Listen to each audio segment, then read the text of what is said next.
Bueno, entonces vamos a iniciar. Hoy vamos a ver tres leyes importantes, que son la Ley de Transformación Agraria, Ley Forestal y Ley de Áreas Protegidas. La Ley de Transformación Agraria, ya hemos venido hablando bastante de ella, que con el decreto, con la reforma del decreto 900, se dio el estatus agrario, el decreto 559. Y este decreto prácticamente fue derogado por esta ley de transformación agraria, decreto número 551. Esta misma ley, como lo dice la diapositiva, ha sufrido varias reformas. El Congreso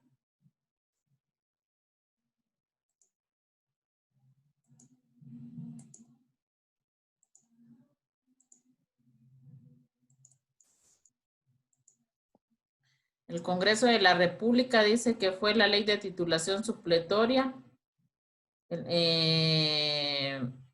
publicada el 11 de octubre de 1962 y publicada el 3 de noviembre del mismo año, durante el gobierno del general Miguel Ydígoras Fuentes.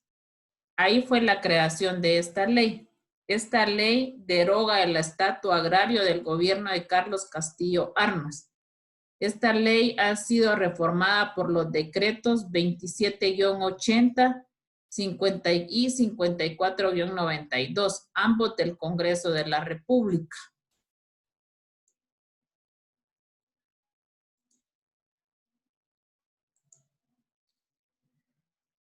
Asimismo, el decreto 122-97, ley del impuesto único sobre inmuebles, derogó el régimen de tierras ociosas contenidas en los artículos 12 al 39 y la ley de fondo de tierra, decreto 2499, que derogó los artículos 1 del 3 al 6, del 83 al 92 y del 11 y del 118. Yo sé que hoy ya muy tarde les envié la información y tal vez no hubo tiempo de leerlas, pero si miramos la ley de transformación agrarias, tienen varios artículos derogados o varios reformados. En el cuadro comparativo hay algunos que tocaron, por ejemplo, la ley del estatus agrario de Castillo Armas. Agustín, ¿de qué se trataba esa ley?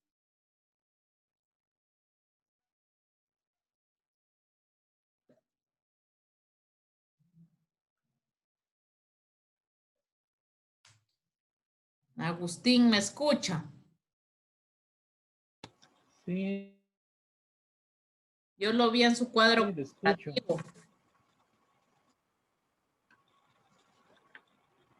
¿Cómo? Yo le vi el estatus agrario en su cuadro comparativo. ¿De qué entrecortado? ¿Qué manda? Entrecortado, se le escuchó. Ah, que cuando califiqué su cuadro comparativo usted colocó el estatus agrario decreto 559. ¿No se acuerda? El estatuto agrario, 550. Ajá, estatuto, ajá. ¿No era 1559? 559.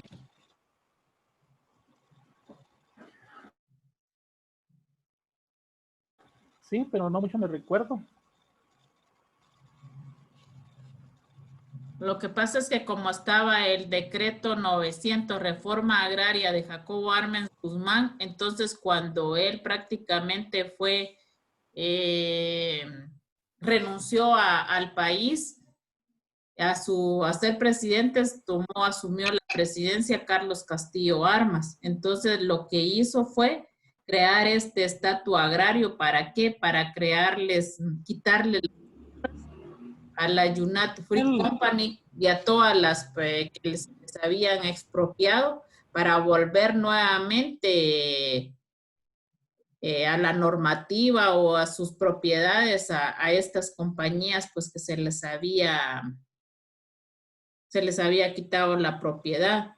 Entonces, ¿qué pasó? Los campesinos empezaron inconformes y entonces cuando Castillo Armas fue asesinado, tomó la presidencia el general Miguel Idígoras Fuentes, entonces creó esta ley la ley de transformación agraria. ¿Para qué?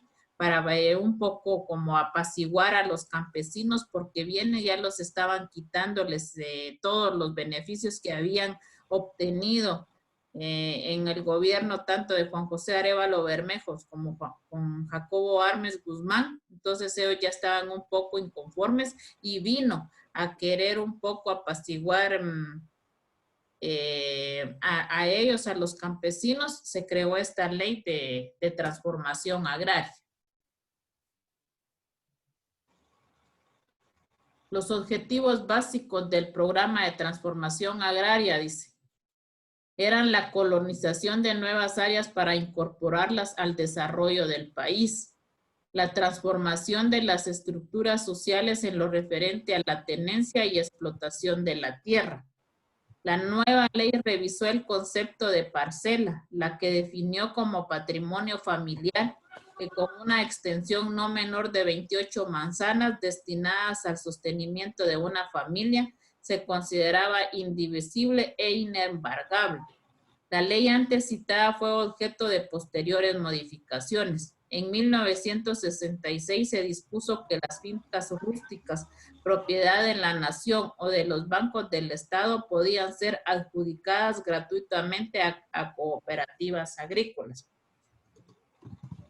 Prácticamente la ley de transformación agraria vino, más que todo, dice, a garantizar la propiedad privada, que buscaba cómo garantizar esa propiedad privada. ¿Para qué? Para garantizarle el desarrollo económico productivo a los propietarios de esas tierras. Vamos a ver, también toca importantes temas como la propiedad privada, las tierras ociosas, el patrimonio familiar. Es lo que querían supuestamente proteger o garantizar la propiedad privada a cada persona que tuviera excedentes de tierra o grandes posesiones de tierra o caballería. Por eso fue que se creó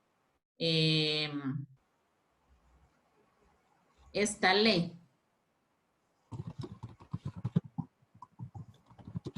Su fundamento lo podemos definir en su cuarto considerando, en donde se establece que es conveniente dotar a la República de una ley que norme la garantía constitucional a la propiedad privada. Ese era su fundamento esencial, garantizar constitucionalmente la propiedad privada, las condiciones indispensables para que el propietario alcance en el más alto índice el desarrollo y utilización de sus bienes, y que regule al mismo tiempo las obligaciones y limitaciones a la propiedad que sean adecuadas para la transformación de la tierra ociosa, la protección del patrimonio familiar y el mejor aprovechamiento de los recursos naturales de la nación, precisándose el concepto de tierra ociosa, el gravamen de que pesara sobre estas, regulándose la expropiación y proporcionándose medios para el desarrollo agrario del país, todo de acuerdo con las condiciones y características de cada región, estableciéndose los procedimientos y los órganos para su aplicación a fin de llevar al campesinado guatemalteco la justicia social. ¿Creen que con esta ley de transformación agraria se estaba dando la justicia social al campesino guatemalteco?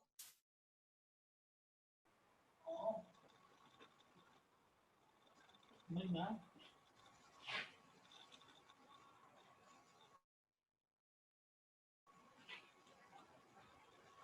Pues fíjate que yo cerré la, cerré como se llama, cuando le pegamos, Dicta, salió algo. Demanda. Yo cerré esto es, digamos, después de la, o cuando se dio la contrarrevolución, ¿no? Sí, esta ley fue después, o sea, por eso les estaba explicando que, como ya vieron que Juan José Arévalo Bermejo ayudó bastante a los campesinos creando el Código de Trabajo, el Instituto de el IX, beneficiando a las familias con escuelas, o sea, y después le sucedió Jacobo Arbenz, entonces él siguió la misma guía de Juan José Arévalo Bermejo, pero él creando la reforma agraria con el decreto 900, que este decreto venía más que todo a beneficiar a los campesinos que no tenían tierra, dándoselas para que las tuvieran para cultivar, expropiando a las compañías que tenían excedentes de tierras, se las daban en arrendamiento, inclusive en usufructo. ¿Qué pasó? Jacobo Arbenz renunció y asumió el poder Castillo Armas. Creó varios decretos, incluyendo el 559, ¿para qué? Para justificar y quitarle a los campesinos la tenencia de tierra que se les había dado a través del decreto 900. También derogó ese decreto. Entonces, cuando Castillo Armas falleció, asumió el poder Miguel Idígoras Fuentes y creó esta ley de transformación agraria. Entonces la pregunta es, porque aquí está prácticamente claro, esta ley, su fundamento era garantizar la propiedad privada. Y dice aquí, con el fin de llevar al campesinado guatemalteco la justicia social. Entonces la pregunta es, ¿se estaría beneficiando con esta ley al campesino? ¿Por qué ha sufrido tantas reformas? Decreto 27-80 y 54-92, los cuales han reformado la mayoría de sus artículos. Para mí que no, Ligda, porque imagínese tanto que se le fue, o sea que yo siento que lo que más amparaba a los campesinos fue el decreto 900, pero ya después de que lo derogaron y todo, ya la mayoría de presidentes buscaban, o sea, no beneficiar al campesino, sino todo lo contrario, venir y beneficiar a los poderosos, pues, y dejar al campesino como siempre había estado, ¿verdad? Siempre, ajá.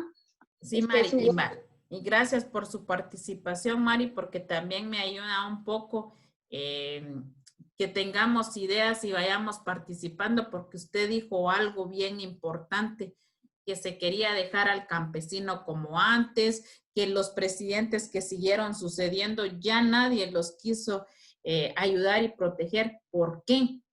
Porque le tuvieron miedo al monstruo de extranjero que vino a manipular y a quitar y hacer que renunciara Jacobo Arbenz Guzmán. Entonces nadie se quiso arriesgar a toda la persecución que le dieron a este señor. Porque fíjense que yo lo he admirado tanto que empecé a buscar más información de él para darme cuenta que después de haberlo sacado del país, le dieron una persecución bárbara al señor. No lo dejaron tener vida, estuvo en 9 países y para que ustedes lo sepan, si no estaban enterados, 2 de sus hijas se suicidaron por mucha la persecución que él tuvo. No lo dejaban tener vida en ningún país, mucho menos tener una participación. Y fíjense que se fue de un tiempo a Cuba y también ahí se fue porque los mismos cubanos le reprochaban que por qué no había tenido las agallas de seguir en su país. Entonces, ¿quién se iba a atrever a seguir o estar favoreciendo a los campesinos si sabía que a la larga se actuaban de la misma forma que este señor lo hizo? ¿Cómo? nadie iba a seguir, sino que quisieron ir haciendo leyes, pero que fueran más que todo beneficiando a los terratenientes y más a los terratenientes criollos, no a nuestros campesinos indígenas. Para llegar al punto que empecé a buscar yo en el gobierno de Álvaro Colón, él llamó a la familia de Jacobo Arbenz Guzmán para pedirle perdón. Y decía el papá, un hijo de él, ¿cómo pedir perdón si todo el acoso que le hicieron a mi padre, todo lo que sufrió mi madre, mis hermanas, y es el único hijo que está vivo? Hay otros que están en diferentes países y le preguntaban en una entrevista que le hicieron que por qué no regresaban al país y ellos dijeron que jamás iban a regresar al país de Guatemala, que ya tenían la mayoría de su vida hecha en diferentes países. Entonces, miren cómo se llegó a tal sentido de andar persiguiendo a alguien que toda la vida o sus objetivos eran beneficiar a la clase pobre, a los obreros. Entonces nadie, y desde ahí hemos arrancado hasta nuestros días a estar como estamos y cada día peor. Estaban diciendo y criticando que se va a acabar el estado de calamidad.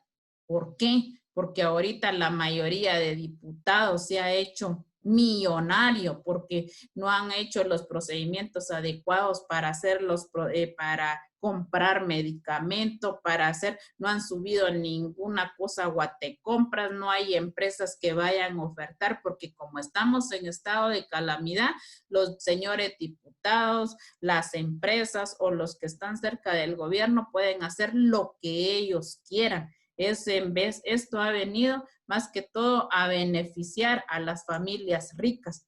Y en ningún es cierto que el bono familia, que esto, que el otro, pero a la larga los que se están enriqueciendo son los mismos terratenientes y para mientras el país sigue consumiéndose en la pobreza. O sea, siempre se trae desde el descubrimiento de la colonia, siempre se ha traído para acá la marginación, la discriminación y por eso también se ha llevado y llevó a los campesinos, estudiantes, maestros, profesionales, los que realmente creían que se podía hacer un cambio tanto con el conflicto armado. Y todo se dio, el conflicto armado interno se dio por esto, por la tenencia de la tierra en pocas manos, por la discriminación y la raza, o los que fueron más afectados fueron los indígenas. Y seguimos en lo mismo. Por eso esta ley habla mucho, quería proteger en cuanto a las tierras ociosas, el patrimonio familiar, pero siempre pensando en los terratenientes, no en el campesino. Esta ley creó el Instituto de Transformación Agraria y que dice que gozará de personalidad jurídica y autonomía, estando capacitado para adquirir, poseer, gravar y enajenar bienes, sin más limitaciones que las que establezca la ley y su reglamento. El instituto está exonerado de impuestos y contribuciones.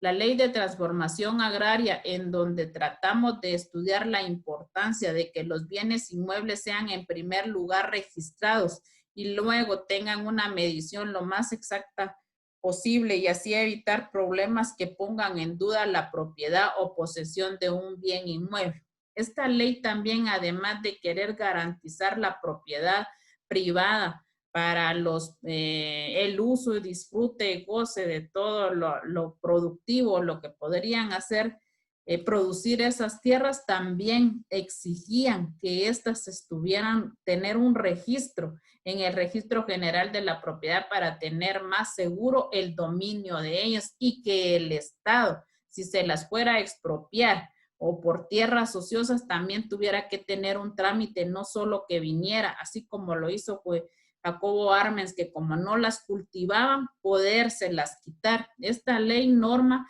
que si las tierras ociosas no las están cultivando, tienen que tener ciertas hectáreas o manzanas que sí se puedan quitárselas o ver que estén ociosas, pero no como lo hicieron anteriormente durante la reforma agraria con el decreto 900. En el artículo 7, miren, reformado por el artículo 6 del decreto número 2780 del Congreso de la República. Y dice que el instituto dispondrá de los bienes siguientes: el activo y pasivo de la Dirección de Asuntos Agrarios, las aportaciones que en concepto de subvención se señalen para cada ejercicio del presupuesto de la nación, los aportes económicos de toda clase que adquieran para cualquier título de personas individuales o jurídicas, privadas o públicas, nacionales o extranjeras, los bienes de cualquier naturaleza que adquieran a título gratuito. El presupuesto del Instituto de Transformación Agraria y sus dependencias figuran en el presupuesto de la Nación en sección separada. O sea que parte, el Instituto de Transformación Agraria debe de presentarle su presupuesto anual al Congreso para que sea aprobado y poder seguirse manejando él y sus dependencias. La propiedad privada, que la trata también en la Ley de Transformación Agraria. Y dice que el principio de la propiedad se mantiene, que no ha sufrido daño. Apareciendo fortalecido este principio, se expresa con claridad lo que se quiere decir y se explica en el considerando cuarto, que es conveniente dotar la República de una ley que norme la garantía constitucional a la propiedad privada, las condiciones indispensables para que el propietario alcance en el más alto índice el desarrollo y utilización de sus bienes y que regule al mismo tiempo las obligaciones y limitaciones a la propiedad que sean adecuadas para la transformación de las tierras ociosas, la protección del patrimonio familiar y el mejor aprovechamiento de los recursos naturales de la nación. O sea, desde el considerando cuarto se viene y se exige que esta ley va a ser aprobada y publicada para proteger la propiedad privada. Habla de las tierras ociosas. Mari, si me ayuda a leerla. Artículo 12. Para los efectos de esta ley se entiende por tierras ociosas las que carecen de cultivos o cuyos índices de ganado fueren inferiores a los que establece el reglamento respectivo, y en general aquellas que permanecen en abandono o son objeto de explotación inadecuada, o bien cuyo rendimiento es deficiente, atendida su extensión y condiciones. Las explotaciones de maderas y de productos forestales sin la repoblación y demás condiciones exigidas por la ley se consideran como inadecuadas y por consiguiente el propietario del inmueble deberá pagar el impuesto sobre tierras ociosas sin perjuicio de las sanciones de orden legal que correspondiere.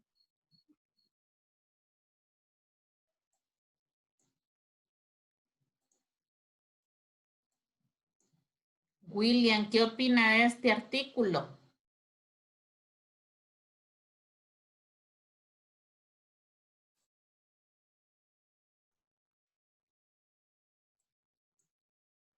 ¿Me escucha, William?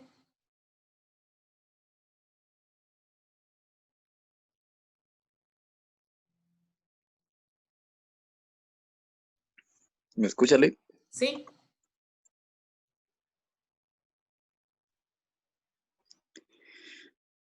Lo estoy analizando todavía. Lo que entiendo es que dice que las tierras que fueran abandonadas o algo así, se entiende que no están siendo explotadas o que tienen una explotación inadecuada, dependiendo de la extensión de las tierras y de las condiciones. También se refiere algo a la madera y a los productos forestales. Sí. Sí, que tiene que cumplir uno con las exigencias de la ley y de la población. Yo creo que eso se da actualmente porque si alguien tiene algún bosque o algo así y lo puede explotar, tal vez la ley se lo permite, pero si el COCODE o las comunidades están en contra, no pueden botar la madera. Sí, ahí va, sí, muy bien. Sí, y también no confundamos, también quiero que hagamos esa observación porque fíjense que yo estaba confundiendo tierras ociosas, tierras abandonadas. Eso me venía a la mente, pero fíjense que en realidad es de que yo soy dueña de 20 caballerías de tierra, pero o 20 manzanas o caballerías, pero de esas 20 solo cultivo 10 y las otras 10 las tengo sin cultivar. A eso también se le llama tierras ociosas.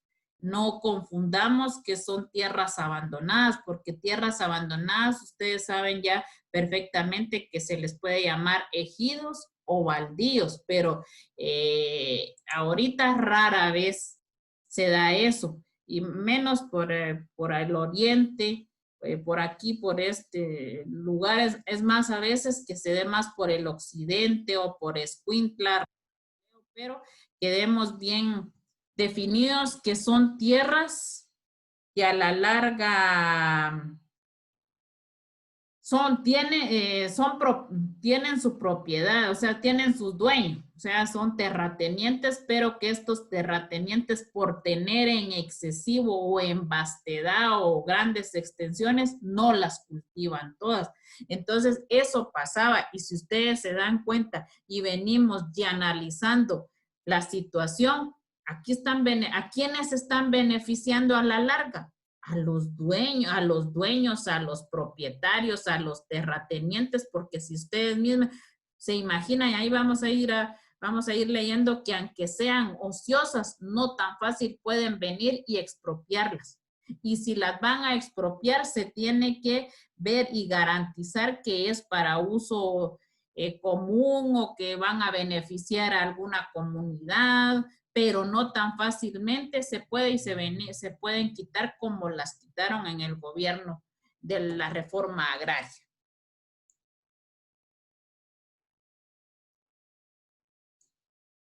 En el artículo 40 dice, zonas, miren, no sé si vimos con ustedes las zonas de desarrollo o fue donde no les di la clase y íbamos a ver la ley de parcelamientos urbanos, o sí les di donde decía de zonas de desarrollo.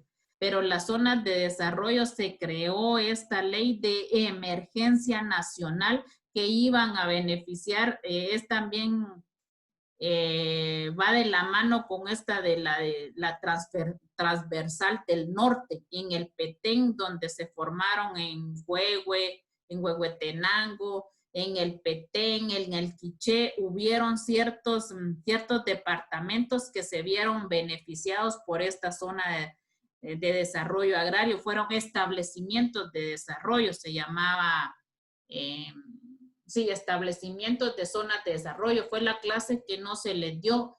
Ahí van a entender ustedes qué eran este tipo de zonas y fueron como 10 artículos que hicieron, pero fue para la protección de esta zona. Entonces, ¿qué hicieron con la ley de transformación agraria? Se incluyó aquí también la zona de desarrollo agrario en el artículo 40. Dice que para los efectos de esta ley se entenderán por zonas de desarrollo agrario aquellas áreas del territorio nacional de gran extensión, susceptibles de una profunda transformación de sus condiciones económicas y sociales, que exigen para su ejecución obras y trabajos completos que, superando la capacidad privada, hacen necesario el apoyo técnico, financiero y jurídico del Estado.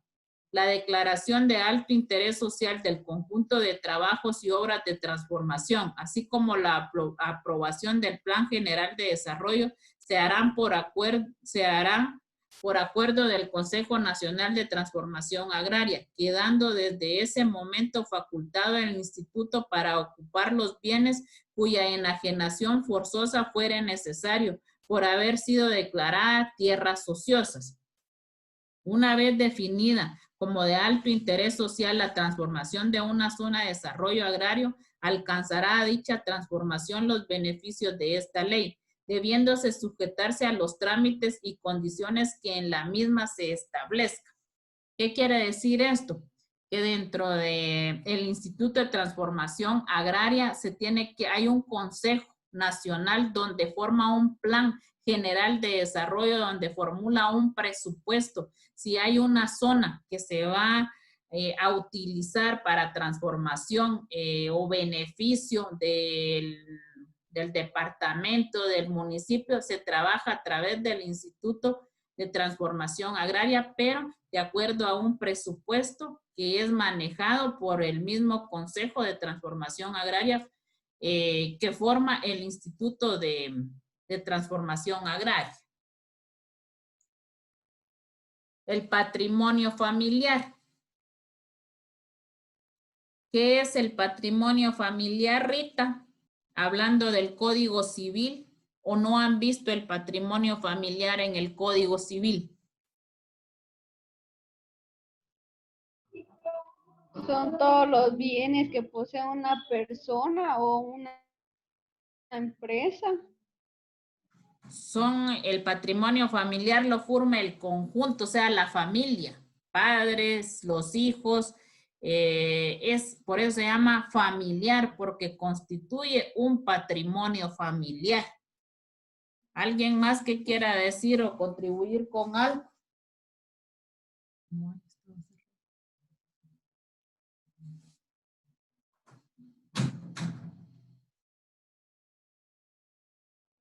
¿Qué es un patrimonio familiar?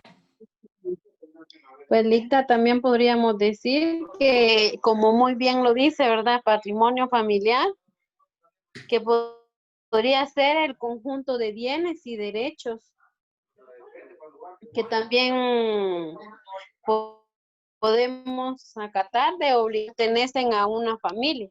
A una familia, va. Que es por objeto, que es como su objeto económicamente. Va. Que es sostener a su propio hogar, por ejemplo, proveer todo lo que ellos necesiten. ¿Qué manda? Pero sáquenme de una duda. Sí. Jóvenes, ¿ya vieron el patrimonio familiar del Código Civil? Sí, y según el concepto del Código Civil, el patrimonio familiar es una institución jurídica social, por la cual se destina uno o más bienes a la protección del hogar y sostenimiento de la familia. Exacto.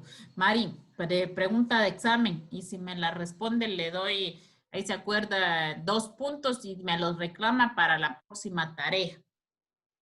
¿Por qué se constituye el patrimonio familiar? Por la habitación, los predios o parcelas cultivables, los establecimientos industriales y comerciales. ¿Pero por qué? ¿Qué está garantizando? ¿Qué está garantizando? ¿Qué está garantizando el patrimonio familiar? ¿Qué está garantizando? El bienestar para la familia. El bienestar para la Está garantizando para la familia, por ejemplo, el padre, la madre. Exacto, está garantizando el bienestar de la familia. ¿Pero por qué, Mari? Discúlpeme que la cuestione así, pero eso le va a servir. ¿Por qué? Yo para mí para que no vengan y ahí sí que arrebaten sus bienes, ¿verdad? Sí. Mari, está bien, mire. Ahí se acuerda, ahí me lo reclaman los 2 puntos, porque es también para que no se quede. Mira, pues, el patrimonio familiar se hace más que todo porque dentro de una familia se da la desintegración familiar. ¿Y qué pasa? Si no está constituido un patrimonio familiar y se dan casos de ahora más a diario, el papá quiere vender la casa. El papá quiere vender el terreno. Entonces, ¿qué hace el patrimonio familiar? Garantizar el bienestar tanto de los hijos como de la mujer, del padre, porque aquí no entremos en una discriminación. Se puede dar que la mujer quiera vender la casa, el carro, entonces vienen y constituyen un patrimonio familiar y es raro que constituyan ese patrimonio familiar. ¿Por qué? Porque no conviene, porque yo quiero mis bienes. Yo no quiero que formen parte del patrimonio familiar. ¿Por qué? Porque a la larga yo me separo y ¿qué pasa? No puedo vender porque estoy constituida en un patrimonio familiar. Es raro que se dé que está constituida en un patrimonio familiar, pero aquí la ley de transformación agraria sí quisieron formar un patrimonio familiar. ¿Por qué? Porque iban a dar tierras y esto querían que se constituyera en un patrimonio familiar para que no vinieran y pudieran vender ni la esposa, ni el papá, ni nada, sino que constituida dentro de un patrimonio familiar no iban a vender las tierras. ¿Qué pasó? Yo he estado, con lo que he estado leyendo y hemos estado viendo las leyes, la ley de transformación agraria se queda corta su función porque la vino a hacer la función la ley del fondo de tierras. ¿Por qué? Porque esta ley que creó Álvaro Arzú en 1996, esta sí venía y daba parcelamientos, tierras a la gente de acuerdo a un procedimiento adecuado que llenara los requisitos que se establecían en la misma ley, pero siempre a veces lo constituía en patrimonio familiar. El artículo 73 dice que el patrimonio familiar agrario constituye una empresa agrícola. ¿Por qué una empresa agrícola? Porque la forma la propia familia, por la cual se adjudica un fondo rústico y otros bienes de producción a una sola persona como titular. Puede ser solo el padre, pero está constituido, o puede ser solo la madre, pero está constituido dentro de un patrimonio familiar como titular del fondo o del terreno que le vayan a dar, con la finalidad de brindar una protección al hogar de dicha persona y un medio de sostenimiento a su familia. ¿Qué pasa? A veces el papá y la mamá quieren abandonar el hogar, pero ellos saben que si están constituidos dentro del patrimonio familiar, no pueden, y eso también está garantizando la protección de los hijos. Dice que la producción de la empresa agrícola constituida en patrimonio familiar agrario se orienta hacia el mercado. En la empresa agrícola constituida en patrimonio agrario, el titular y su familia ejecutarán la explotación directa y personal de la misma. Está constituida en patrimonio familiar en familia y juntos podrán explotar, hacer y deshacer lo que quieran dentro del fondo, sin estar vendiendo ese fondo, porque está constituido en patrimonio familiar para garantizar la vivencia de la familia y más que todo el bienestar económico de los hijos menores.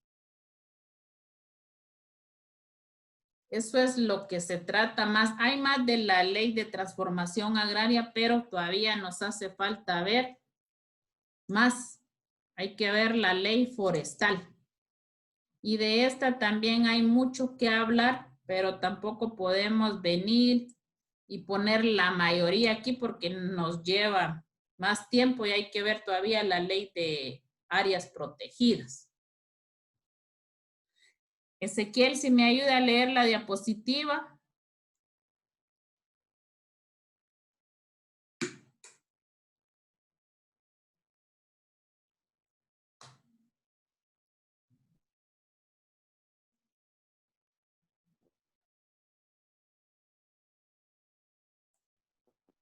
Buenas noches, licenciada. Buenas noches, Ezequiel. ¿Sí me escucha? Sí, y claro. Sí.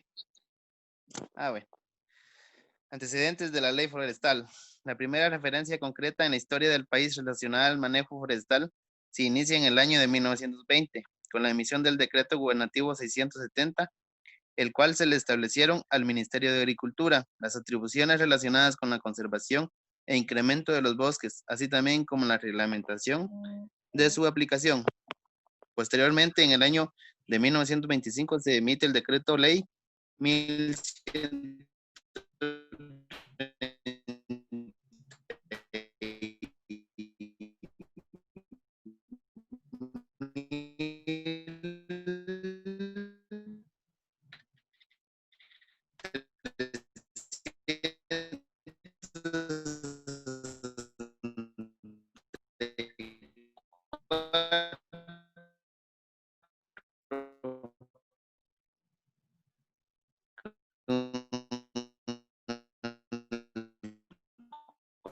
se promulga la primera ley forestal en Guatemala, misma que estaría vigente porque promulga la ley forestal a través de la División Forestal, la Administración 56. Se emite el decreto 543.3 que reglamenta la explotación de los bosques nacionales, la esencia y explotación forestal, principalmente en el departamento de Petén. De ahí empiezan donde se da la primera ley forestal. Si ustedes se dan, mira, desde 1920 iniciaron con el decreto gubernativo 670, el cual se lo establecieron al Ministerio de Agricultura. Desde ahí empieza ya la ley forestal. Pero quiero, ni así me contestan, ni aunque regale puntos. Yo sé que el internet es malo, porque gracias Ezequiel por ayudarme a leer la diapositiva, pero si ustedes escuchaban a Ezequiel se le escucha entrecortado. No sé si a veces a mí también se me puede escuchar entrecortado o si se me escucha claro. Pero quisiera hacer una diferencia y no sé si ustedes lo han notado. Espero que sí, porque jóvenes, ustedes tal vez no tienen por qué saberlo, pero yo quisiera decírselos para que ustedes vean que yo también me esfuerzo en venir y preparar las clases con ustedes. Y les voy a ser honesto, a veces mis hijas hasta me regañan porque sábado y domingo yo paso buscando información, viendo qué les voy a dar para que ustedes aprendan y yo también. Pero si yo a veces les pregunto y les agradezco a las personas que responden y que están bien, hay cosas acertadas en sus respuestas, pero con esta pregunta que yo les voy a hacer, si ustedes no las contestan, entonces derecho agrario no les ha gustado, es un poco tediosa o yo la doy aburrida o no le han puesto atención a lo que hemos estado viendo. Empezamos viendo la legislación agraria supuestamente que hay en Guatemala, pero hemos llegado a la conclusión que no hay ninguna normativa legal que regule la tenencia y posesión de tierras. Y empezamos a ver la Constitución Política de la República, la Ley de Expropiación, la Ley de Parcelamiento Urbano, el establecimiento de zonas de desarrollo agrario, la Ley de Titulación Supletoria, la Ley de Fondo de Tierras, y hoy que vamos a ver ya vimos la Ley de Transformación Agraria, la Ley Forestal y la de Ley de Áreas Protegidas. Todas las que le he mencionado, todas tienen relación con lo agrario, pero ¿cuáles son unas que les mencioné? ¿Son de agrario o son ambientales?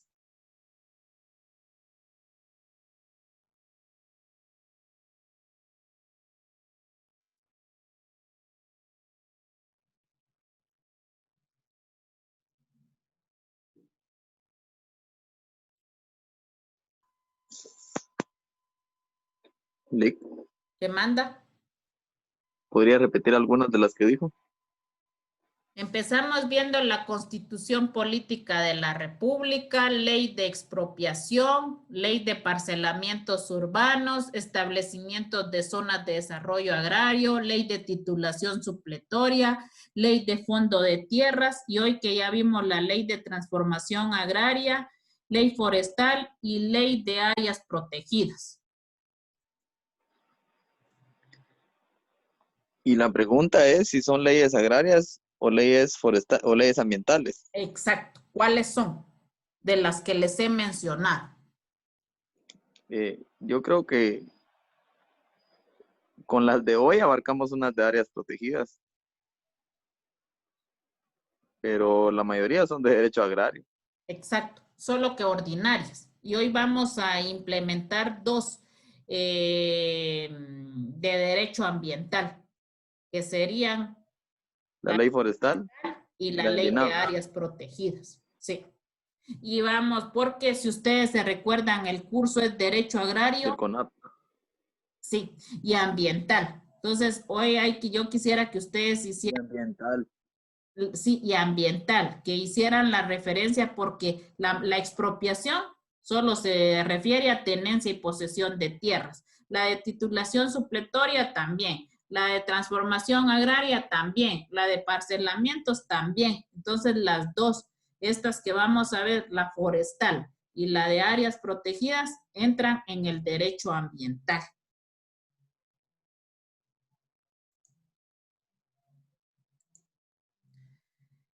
La ley de forestal dice que esta ley se mantuvo vigente por un espacio de 29 años, hasta que en el año de 1974 se emite el decreto 58-74, que constituye la tercera ley forestal y en su parte esencial crea el Instituto Forestal INAFOR como ente autónoma y descentralizado responsable del sector forestal del país. Esta ley mantuvo su vigencia hasta el año de 1984, cuando la misma fue modificada por el decreto 118-84, que dio origen a la cuarta ley forestal del país.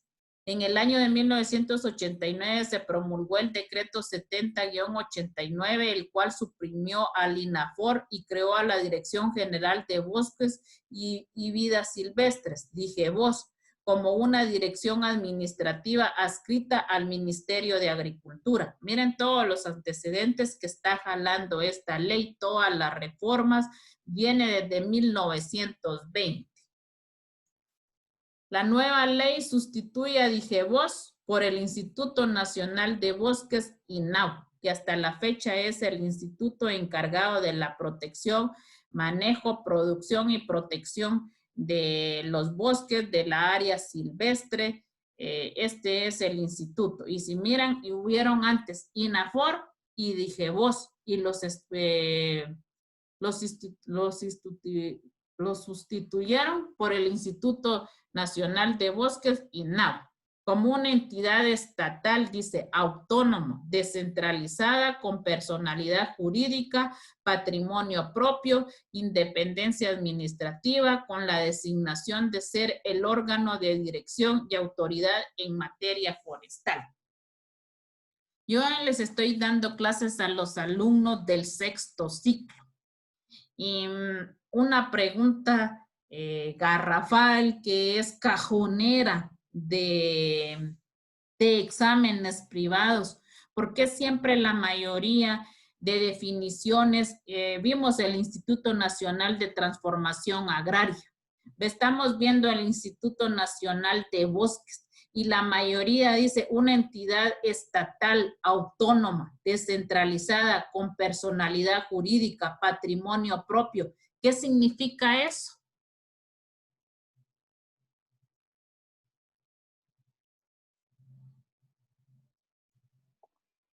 Que es autónoma y descentralizada. Sí, pero es autónoma, descentralizada, con personalidad jurídica, con patrimonio propio, pero en sí, ¿qué significa, William, o qué quiere decir?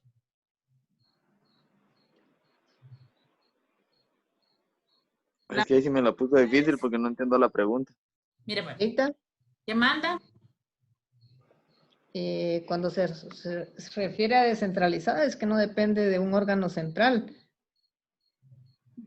Vamos a ver, Y descentralizada, autónoma. bien, bien, porque es descentralizada y sí pertenece a un órgano, porque el INAU viene más que todo, también está agarrado del Ministerio de Agricultura y Ganadería. Y bueno, descentralizada, o sea, usted dice que no pertenece a ningún órgano. O sea, no pertenece al superior jerárquico, sino que se rige por sus propias normas. Muy bien, ahí sí, lo felicito. Yo también creo lo mismo que Axel, porque puedan tener una cierta relación, pero dependencia hay entre todos los órganos del Estado, pero cada quien cumple una función con sus propios recursos. Muy bien, muy bien. Y con su propia administración y leyes orgánicas. Ahí está. Entonces, yo les iba a poner para ejemplificar más la municipalidad, porque la municipalidad es autónoma, pero siempre y cuando pertenece todavía al Ejecutivo o al Estado, ¿verdad? Puede crear sus propios reglamentos, estatutos, pero, y dice patrimonio propio, y si ustedes miran, por ejemplo, el RENAP tiene la misma definición.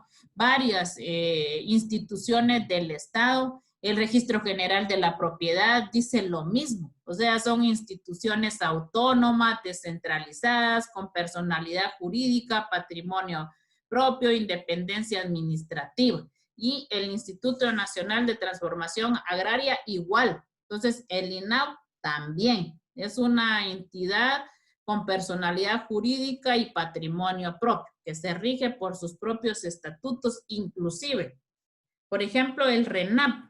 El RENAP emite acuerdos que él, de ahí mismo, o sea, de la central, de donde viene el RENAP, de su consejo directivo, emite acuerdos que van a beneficiar a las personas y no hacer trámites burocráticos que lleven un montón de requisitos y emite. ¿Y eso a quién favorece? Al vecino, al ciudadano, para que no tengan un montón de trámites tediosos que hacer. Entonces, igual, el INAH toma sus propias decisiones, puede emitir acuerdos, ¿para qué? Para proteger los bosques, para que el área silvestre o bosque o árboles que estén en extinción, pues crea acuerdos o emite acuerdos para proteger y que estos árboles no se den en extinción o lo mismo. Yo no quise entrar mucho en la ley forestal porque hay mucho de qué hablar de la ley forestal, de delitos,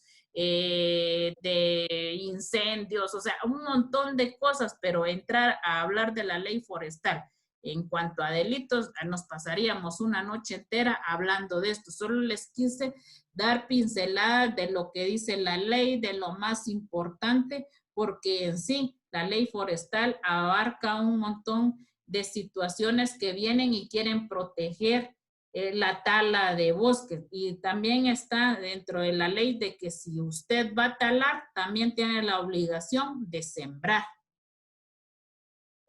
Aquí dice que entre sus principales atribuciones la ley establece, entre otras, ejecutar las políticas forestales que cumplan con los objetivos de esta ley, promover y fomentar el desarrollo forestal del país mediante el manejo sostenido de los bosques, otorgar, denegar, supervisar, prorrogar y cancelar el uso de concesiones forestales y licencias de aprovechamiento de productos forestales fuera de las áreas protegidas. O sea que el INAH tiene esa potestad. Si, por ejemplo, la municipalidad viniera y diera una concesión para reforestar o, por ejemplo, para hacer una tala de árboles y el INAH, sin permiso del INAH, o se da cuenta del INAH, el INAH puede cancelar eso o puede sancionar, porque él es el único que tiene la potestad para venir y supervisar si se hace o no dicha concesión forestal.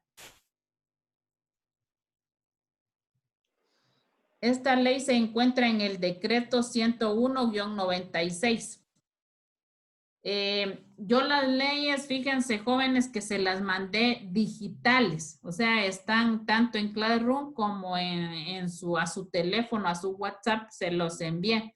Pero yo sí quisiera que conforme el tiempo, y ahorita se dio porque fue tema virtual, pero yo, si se las hubiera ido a dar clases presenciales, yo les iba a pedir todas estas leyes que hemos visto. Y tal vez conforme el tiempo ustedes pueden ir y se pueden ir haciendo de estas leyes, porque esto ustedes las tienen que tener y conocer porque es parte de su examen privado. Ahorita pues inclusive gracias a Dios pues se dio esta forma virtual y ustedes la tienen ahí a la mano para que le den una leída. Yo saqué lo más importante de lo que pude de esta ley. Y dice que está contenida en el decreto. Lo más importante siempre una ley, tenemos que saber qué número de decreto es y en qué fecha fue publicada, en cuántos capítulos se divide, qué artículos tienes, títulos. Porque fíjense que a veces los examinadores no están preguntando todo el contenido de la ley, sino que a veces preguntan decreto, cuántos artículos o cuántos capítulos tiene una ley. Eso también es importante que ustedes lo sepan, y siempre que vayan a analizar o vayan a leer en una ley, cuando estén en su examen privado, lo primero, decreto, así como yo les puse aquí, se encuentra en el decreto legislativo número 101 96 de fecha 31 de octubre de 1996, publicada en el Diario Oficial el 4 de diciembre de 1996. Consta de 10 títulos que se divide en capítulos y tiene 117 artículos. Esa es pregunta que ustedes tienen que tener en sus leyes. Más, si ustedes se van a dar cuenta, en administrativo son más de 300 leyes. Y las demás leyes ordinarias pues son un poco menos, pero en administrativo son muchas leyes. Entonces, esto sí es bueno que ustedes lo aprendan. Eso es lo importante de saber de la ley, además de sus... ¿Por qué de los títulos o capítulos? Porque de eso pueden sacar ustedes su propio concepto y su propia definición para poder conocer a la ley. Dice que la importancia de esta ley radica en que regula la reforestación y conservación de los bosques y ordena que se propicie el desarrollo forestal y su manejo sostenible. Declara todas las acciones de urgencia nacional y de interés social. Crea como órgano encargado de aplicar la ley al Instituto Nacional de Bosques, con caracteres de entidad estatal, autónoma, descentralizada, con personalidad jurídica, patrimonio propio e independencia administrativa. Es el órgano de dirección y autoridad competente del sector público agrícola en materia forestal. ¿Estamos claros ahí quién es el encargado de aplicar la ley forestal? Fue publicada por el Congreso, pero es aplicada y que se lleve su normativa legal a través del Instituto Nacional de Bosques. Objetivos de la ley forestal están en el artículo 1. Dice que su artículo, inciso A, reducir la deforestación de tierras de vocación forestal y el avance de las fronteras agrícolas a través del incremento del uso de la tierra de acuerdo con su vocación y sin omitir las propias características del suelo, topografía y el clima. B, promover la reforestación de áreas forestales actualmente sin bosques para proveer al país de los productos forestales que requiera. C, incrementar la productividad de los bosques existentes sometiéndolos a manejo racional y sostenido de acuerdo a su potencial biológico y económico, fomentando el uso de sistemas y equipos industriales que logren el mayor valor agregado a los productos forestales. D, apoyar, promover e incentivar la inversión pública y privada en actividades forestales para que se incremente la producción, comercialización, diversificación, industrialización y conservación de los recursos forestales. Conservar los ecosistemas forestales del país a través del desarrollo de programas y estrategias que promuevan el cumplimiento de la legislación respectiva. F, propiciar el mejoramiento del nivel de vida de las comunidades al aumentar la provisión de bienes y servicios provenientes del bosque para satisfacer las necesidades de leña, vivienda, infraestructura rural y alimentos. Del órgano de dirección y encargado de la aplicación de esta ley. En el artículo 5, creación. Se crea el Instituto Nacional de Bosques que podrá abreviarse INAB e instintivamente como el Instituto para la designación en esta ley, con carácter de entidad estatal, autónoma, descentralizada, con personalidad jurídica, patrimonio propio e independencia administrativa. Es el órgano de dirección y autoridad competente del sector público agrícola en materia forestal. El artículo 6, atribuciones. Son atribuciones del Instituto Nacional de Bosques las siguientes. A, ejecutar las políticas forestales que cumplan con los objetivos de esta ley. B, promover y fomentar el desarrollo forestal del país mediante el manejo sostenible de los bosques, la reforestación, la industria y la artesanía forestal basada en los recursos forestales y la protección y el desarrollo de las cuencas hidrográficas. C, impulsar la investigación para la resolución de problemas de desarrollo forestal a través de programas ejecutados por universidades y otros entes de investigación. D, coordinar la ejecución de programas de desarrollo forestal a nivel nacional. Organización del instituto. Artículo 9, estructura administrativa. El INAH tendrá en su nivel superior la estructura administrativa siguiente: la junta directiva y la gerencia. El INAH contará con las unidades técnicas, científicas y administrativas que sean necesarias para el cumplimiento de las atribuciones asignadas en el artículo anterior. La junta directiva, a propuesta de la gerencia o por iniciativa propia, establecerá dichas unidades y reglamentará sus funciones, métodos y procedimientos. Atribuciones de la junta directiva. Inciso A, dar cumplimiento y seguimiento a las políticas forestales de esta ley. B, nombrar al gerente y subgerente del INAH. C, aprobar o improbar los presupuestos formulados por el gerente, así como aprobar los balances e informes anuales. D, aprobar los programas anuales de trabajo, así como los programas y proyectos a mediano y largo plazo, especificando claramente las metas a lograr. E, dictar las disposiciones necesarias para el funcionamiento eficiente de la institución y el cumplimiento de sus fines. F, aprobar los reglamentos internos del INAH, aprobar las propuestas del gerente del INAH, creación de direcciones, secciones, asesorías y además puestos de trabajo que consideren necesarios para el buen funcionamiento de la institución y elaborar los manuales de puestos de trabajo. Ahí está en este inciso F, es lo que le da a las instituciones que dicen descentralizadas, autónomas, con patrimonio propio. Eso es el eje y lo fundamental. Dice aprobar los reglamentos internos del INAH, aprobar propuestas del gerente del INAH, creación de direcciones, secciones, asesorías y demás puestos de trabajo que considere necesario para el buen funcionamiento de la institución y elaborar los manuales de puestos de trabajo. Un ejemplo claro, ahorita la nueva administración de la municipalidad están protestando el nuevo director de recursos humanos que desde el 2009 se están trabajando, no hay un manual de funciones, no hay un reglamento, no tiene definida cada oficina sus procedimientos, o sea, dice, estamos a hacer en cuanto a creación, manual de funcionamientos. Entonces dice que esta administración, su objetivo es que cada oficina que forme o esté conformada con la municipalidad tenga su propio manual de funciones definidos cuáles son sus funciones, va a establecer nuevos reglamentos. Por eso la municipalidad, el INAH y el RENAP u otras instituciones que sean de ente con personalidad jurídica autónomas pueden realizar dichos eventos dentro de su institución.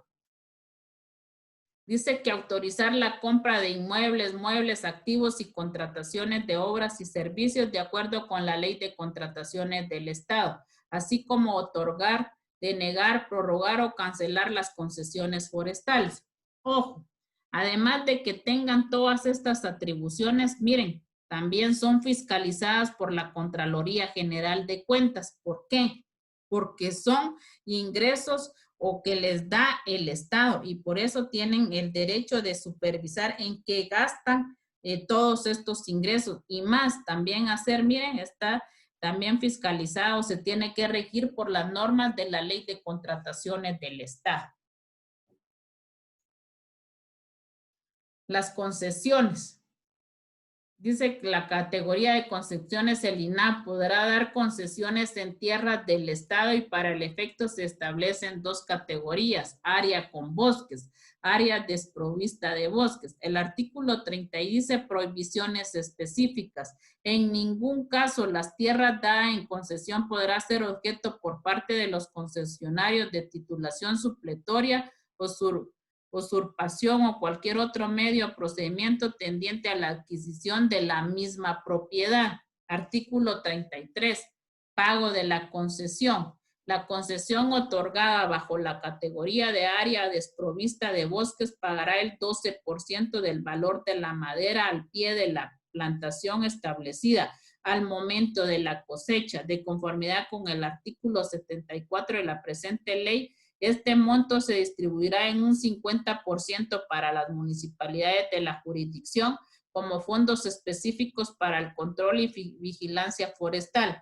El otro 50% para el Fondo Forestal Privativo del INAM, y el costo por la adjudicación de la concesión no será otro que el establecido en este artículo. ¿Por qué les hice mención de esto? Porque si ustedes mismos, y les hice ver este artículo 33, dice que el INAM a través de las concesiones dará el 50% a las municipalidades. Entonces, a la municipalidad del INAM, cada año, no sé cada cuánto vienen y les dan un porcentaje de estas concesiones. Por eso no sé, hace poco el actual alcalde pues salió donde el INAH vino y le vino a entregar este 50%. Y por último, los bosques y su protección. Artículo 34 dice prohibiciones. Se prohíbe el corte de árboles de aquellas especies protegidas y en vías de extinción contenidas en listados nacionales establecidos y los que se establezcan conjuntamente con el INAH y el CONAP, y aquellos que de acuerdo con los venios internacionales que Guatemala haya ratificado en dicha materia, así como los árboles que constituyan genotipos superiores identificados por el instituto. El INAH brindará protección a estas especies y estimulará su conservación y reproducción. Artículo 36, aviso de incentivos. Todos los servicios de transporte están obligados a reportar cualquier incendio forestal que detecten a la autoridad inmediata. Los servicios de transporte aéreo lo reportarán a las torres de control, las cuales informarán de inmediato al INAH. El servicio de telégrafos o radiocomunicaciones publicadas o privadas tendrán obligación de facilitar gratuitamente los medios de comunicación para informar del siniestro. Les hice ver esto de los incendios también porque a veces aquí en el municipio o en el área rural se ha dado mucho los incendios forestales o se da a veces incendios y lo primero que exigen es que las autoridades municipales vayan, que sí, es cierto, la COCODE y la autoridad municipal tiene toda la obligación, pero el que tiene que venir es el INAH, porque el INAH siempre, cuando se ha dado estas cuestiones, siempre exige que tengan un traje de protección que les garantice a la persona que está yendo o vaya a ir a estos incendios, pues esté totalmente protegida y así no corra peligro en cuanto a ir a apagar estos incendios. Entonces, por eso les hice ver esto también, porque ustedes tienen que ser conocedores a veces de que nosotros por desconocimiento a veces venimos y atacamos o hablamos de cuestiones que a veces ni sabemos. Y entonces aquí es claro que a los primeros que se les tiene que dar la información en cuanto a esto, pues es al INAH. Vamos a pasar rápido y aunque no creo que nos dé tiempo a lo de ley de áreas protegidas porque ustedes tienen la clase a las 7:30 con el Lick Kevin. Sí, Lick, dejemos eso para otro día, Lick, ya me dio hambre y tenemos laboratorio. Va. Entonces yo de todos modos ustedes la tienen ahí si quieren antes de la próxima clase bueno. Vamos a ver porque como el jueves tampoco van a haber clases, pero antes de que iniciemos porque ya la próxima unidad ya entramos al proceso agrario. Podemos discutir un poquito de estas leyes y de todos modos para el examen las tienen que leer. Entonces quedamos así, feliz noche y suerte en su laboratorio. Gracias, Lick. Feliz noche. Gracias, feliz noche. Gracias, feliz noche. Qué linda, buena noche. Gracias, Lick. Feliz noche. Vaya, feliz noche.